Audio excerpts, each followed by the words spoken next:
Ini ada pertanyaan bagus. Kalau dari Girik ke SHM, gimana prosesnya Om?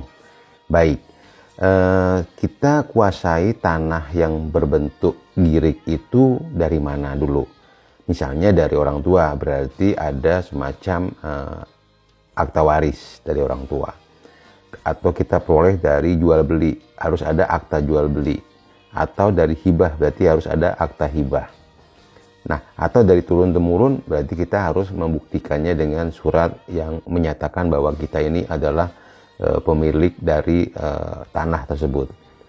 Nah, dari akta-akta tadi, sebagai alas dasar bahwa kita memiliki tanah itu, kita minta belangko warkah tanah ke kantor kelurahan atau kantor kepala desa.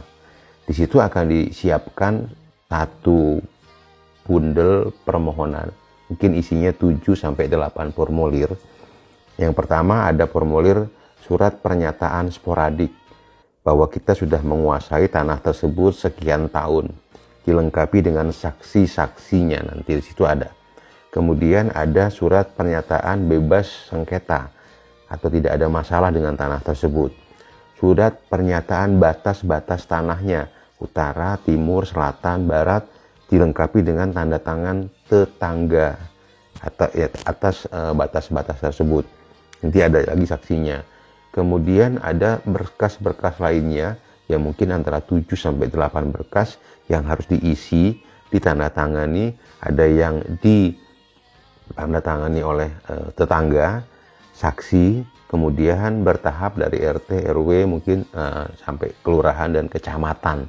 Nah, setelah berkas-berkas itu lengkap, kemudian dilengkapi dengan yang akta tadi sebagai dasar peralihan tanah itu, kita bawa berkas itu ke kantor Badan Pertanahan Nasional. Nah, kantor Badan Pertanahan Nasional itu akan mengecek ulang semua berkasnya. Dia akan minta dari kelurahan, dari desa untuk catatan-catatannya ada enggak. Nah, dari situ mereka mulai bekerja, mengukur ulang tanah kita, kemudian menetapkan batas-batas sesuai dengan kondisi di lapangan dan kondisi pada dokumen yang kita sudah isi tadi.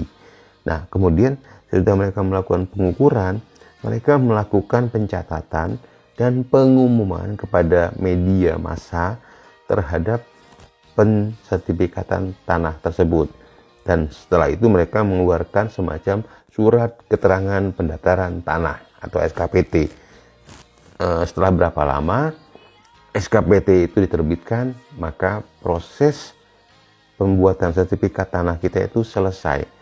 Apakah nanti bentuknya SHM, sertifikat hak milik, ataukah berbentuk SHGB, sertifikat hak guna bangunan, atau berbentuk SHGU dan seterusnya.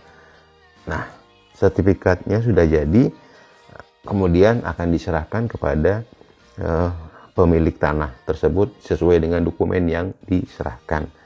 Itu garis besar proses pembuatan sertifikat tanah yang berasal dari Girik, letter C, dan tanah adat lainnya.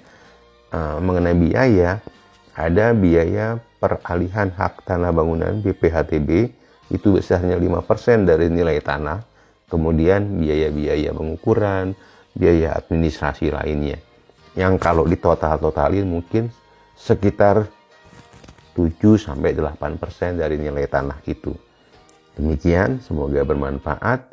Segera daftarkan sertifikat tanah kita supaya anak cucu ahli waris kita aman, tidak terganggu dengan adanya mafia-mafia tanah yang sekarang sudah makin banyak.